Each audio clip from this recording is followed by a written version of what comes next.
Lavender Ti ASMR.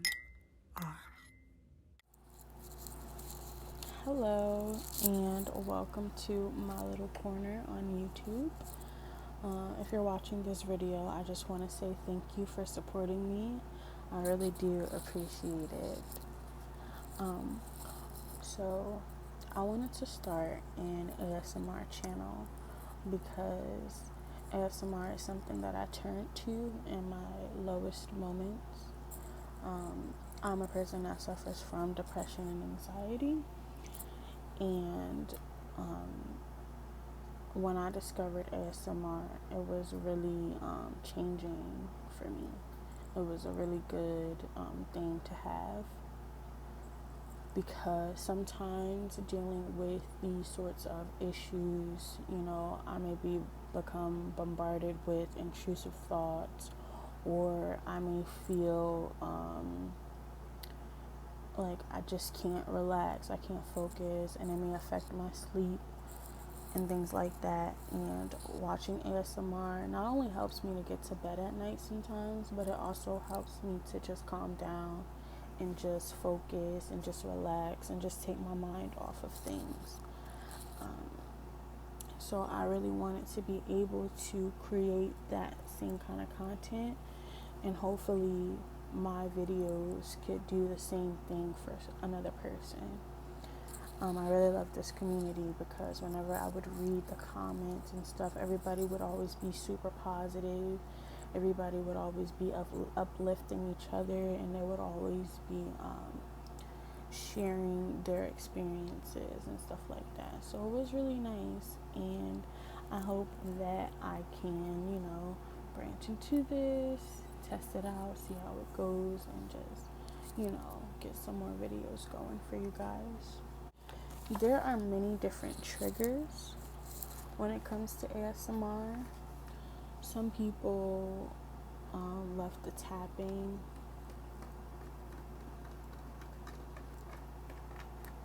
Some people may like water sounds.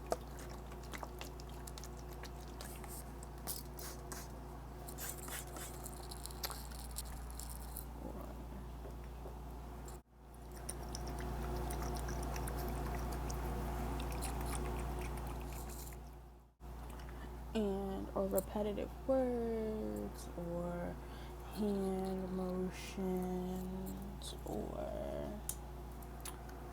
brushing. There's so many different things that people like to trigger their ASMR response. The best way that I can explain what it is to have you think about a time when somebody that you were comfortable with, somebody that you trust, in your hair, massaging your scalp like this, just all on your scalp, and think about how comfortable and how relaxed and how you felt like at any second, any moment, you could just slip into one of the best sleeps you've ever had. And that is the best way that I could explain ASMR. That feeling, that is ASMR. And to get that response, like I said earlier, there are a lot of different triggers that people like. Today, for you all, I'm going to be reading some poetry from this book by Upile Chisala. It's called Soft Magic. I was introduced to this poet by somebody that I went to high school with. When I was a freshman, she was a senior, and she was the coach of the poetry team at my school. And I saw her post one of the poems in this book, and immediately I commented and was like, yo, what is this book? I need to know her name, the author, the book, so I can go ahead and buy it. And surely enough, I did. So today I'm just going to be soft-spoken reading these poems, with a little bit of page turning sounds. Still sound great. Alright.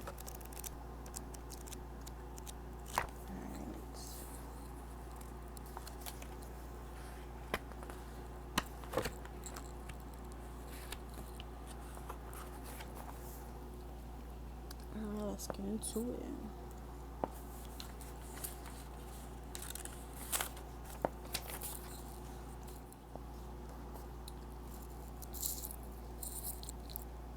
I want to think that God smiles when a black woman is brave enough to love herself.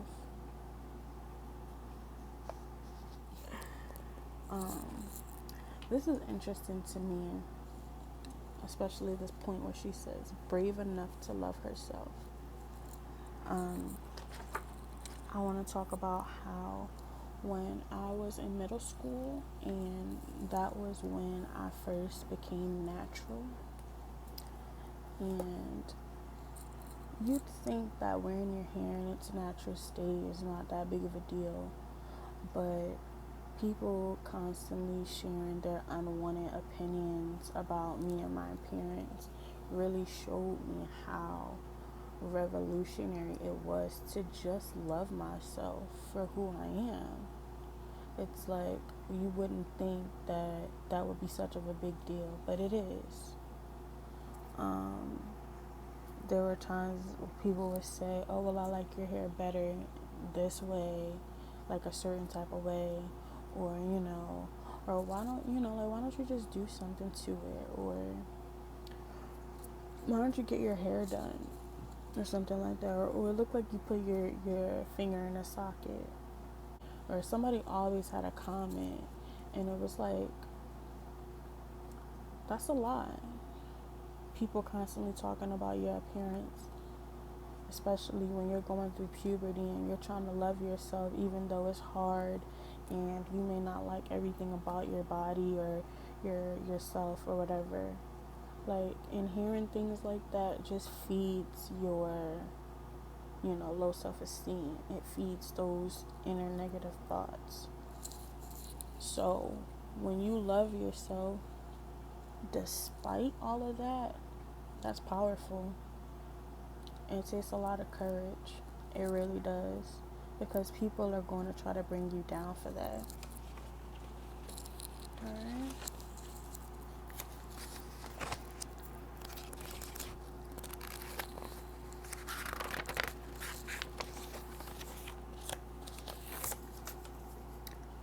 Sadly, when the ocean is your border, you must make do. Home is far, and your hunger for it might make your bones ache. So you study supermarkets till you know where to find goat meat and cassava and cornmeal and peanut flour and okra and dried fish and pumpkin seeds. Food that pumpkin seeds. I meant to say pumpkin leaves. Oops. Dried fish and pumpkin leaves. Food that jogs your memory. After all, you must make do. I am sorry home is far and you're hungry for it, and the stubborn ocean won't disappear.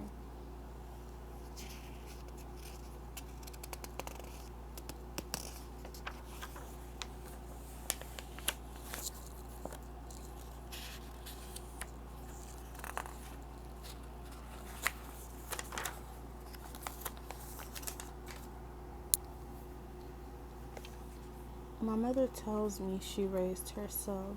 See, she has always been both sunshine and rain for me. I am in awe of how she survived and became a flower with neither. For my mother, the strongest woman I know.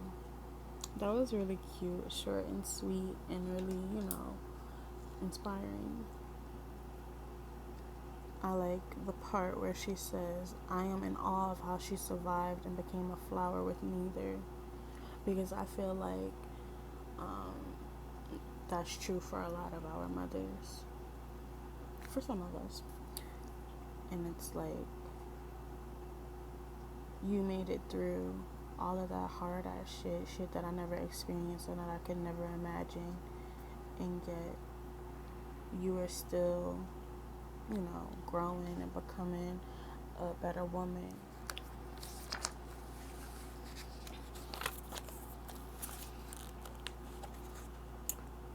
Remind your little girls with kinks in their hair and skin as dazzling as the night sky that they too are miracles, that they too are warriors. Remind their little souls of the goddesses they are always meant to be. I love this. I feel like it is very important for us to uplift our youth, girls, especially young black dark skinned girls, because we live in a world that's going to try to tear them down. We live in a world where European features are the standard of beauty around the whole entire world, and anybody that deviates away from that is just met with so much more bullshit. And I feel that we have to do our part in making sure that we uplift each other, compliment each other. That don't do nothing. That doesn't take anything away from you. It costs nothing. It's the easiest thing that you can do to make somebody feel good about themselves. We owe it to each other.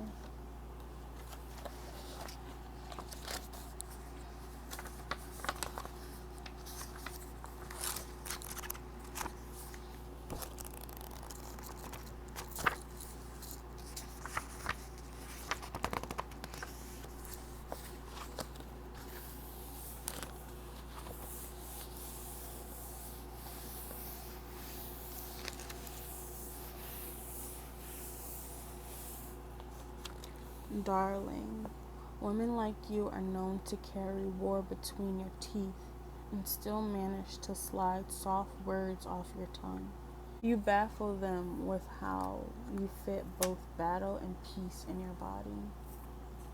I like that. I like that a lot. Sis be writing. Okay. Let me know in the comments, like, what are some of the things that you're taking away from these poems? Like, what are some of the messages that you're getting from them? Let's have that conversation. Open it up. Also, which poems do you feel like really resonate with you? Which ones did you hear and you like? Let me know down below.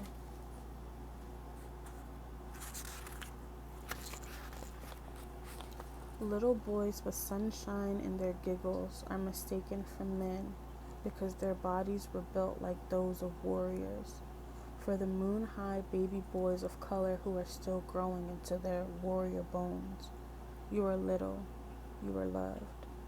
I love this poem because I feel that not even just young black men or young black boys, young girls are often, or young black children are often stripped of their childhood.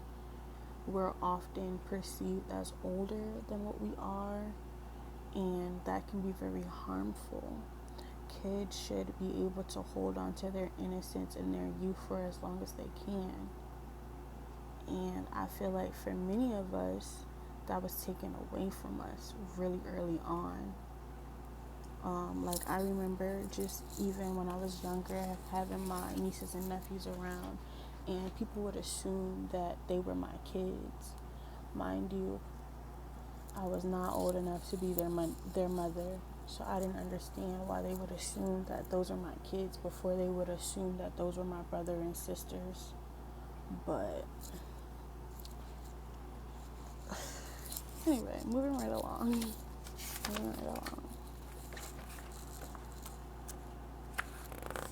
Let me just check. Remember the first time you fell in love? You said even the water tasted funny, and taking in the air felt like sipping galaxies. You looked at everything like you've never seen it before. This is the first time I realized that love for a moment or a season can make an entire universe seem like it was just created.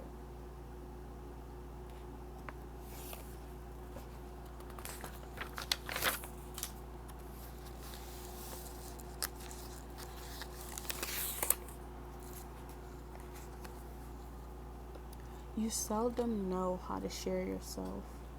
You are used to men half loving you and not saying please. So when he was all knees at your kiss, all plea in your arms, you didn't understand that a man could coil so pretty, carry such softness in his voice, and ask you so sweetly for a portion, for a place wedged between you and all your other thoughts. You didn't understand that your love was worth the beg, and how beautiful it was for a man to become just bones and skin until you kissed hope into him. Mm. So what I'm hearing is, sis got the juice. Nah, I really like that. I really like that a lot.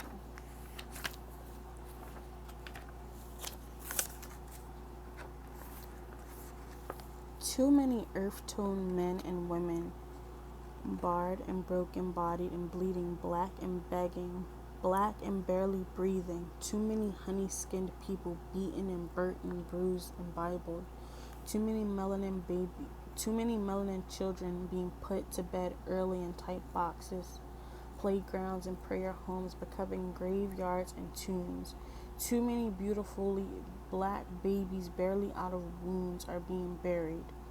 I am baffled at how blackness, this holy blackness, this sacred blackness, this blessed blackness has become a sentence, has become offense, felony, misdemeanor, misdeed.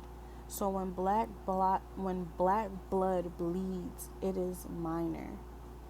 It is commonplace. It is expected. So when black blood bleeds, a system doesn't cry. This very timely, especially with all of the police brutality going on and the school to prison pipeline and all of that. The thing that the one that stood out to me, the part that stood out to me was the part was, I am baffled at how blackness, this holy blackness, this sacred blackness, this blessed blackness has become a sentence, has become offense, felony, misdemeanor, misdeed. I like that part a lot.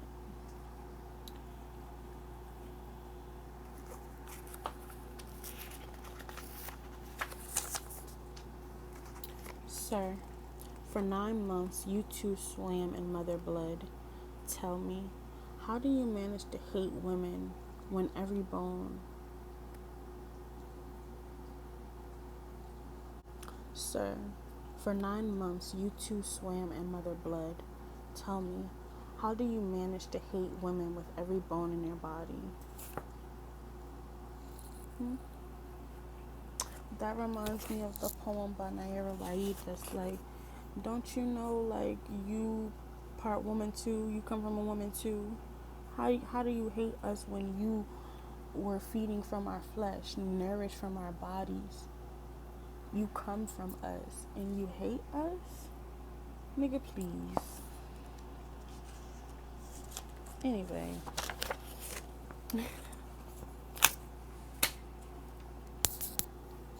Darling, your body is not a burial ground for the insecurities of others.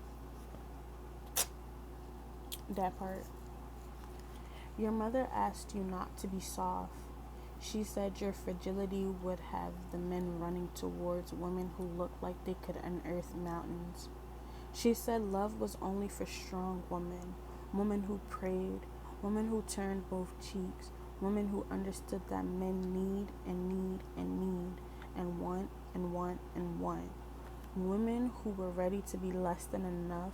She said there is nothing brave about a woman who asks of a man what men haven't been made to give. She told you that respect was in movies and kind love was only in poems, and you almost believed her. Yeah, older women definitely be giving you talks about how you need to prepare yourself to be with a man. Now that man or that whoever need to be prepared for my ass, okay? The fuck, this ain't no true. This ain't no one-way street.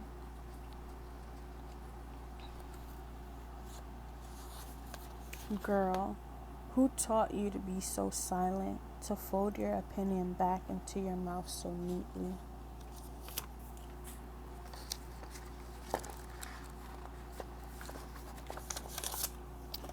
Trust me, I know how to fix myself, how to mend and burn and bend and shape. I know how to make myself something new. So don't stay around out of pity. Leave me broken and I will find my own way back to wholeness. I felt that because personally I've dug myself out of my own lowest points. And instead of somebody being around, being dead weight, trying to pity me or whatever, it's like, leave me in my shit and I'll figure it out. I got it.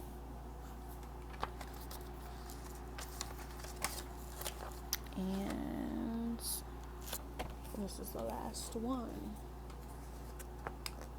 Feeling deeply does not make you weak. Showing that you feel deeply does not make you weak. Admitting there are parts of you that still smell like men who walked into your life and laid their sadness on your palms and drove their empty fingers through your hair and kissed you with their mistakes and wrote you poems about nothing and snuggled up to you with their insecurities does not make you weak. They weren't the easiest to love, these men. They tried to comb out their problems over the sink of your happiness. Wow. I mean, there's many more poems in here. A lot of short ones and some longer ones. But overall, I think this is a really awesome book for you guys to check out. If you liked any of the poems, please support her. Support this black woman, okay? And then also, I mean, look at how cute she is. Like, how could you not stand? Like, look at her. Anyway, thank you guys for watching my video and making it this far. If you enjoyed it, please give me a thumbs up. If you liked it a lot, share it with your friend, anybody that you feel like needs a little bit of serenity in their life. It's a little calm down, a little bit of poetry. Send them over here to this corner, okay? And also, I want to make this a community, a family, a positive place for us. And I encourage constructive criticism and critique. Anything that you feel like I need to know to make myself better, any suggestions for other videos going forward, let me know. I'm open to it. And thank you guys, and I hope you guys get some good rest.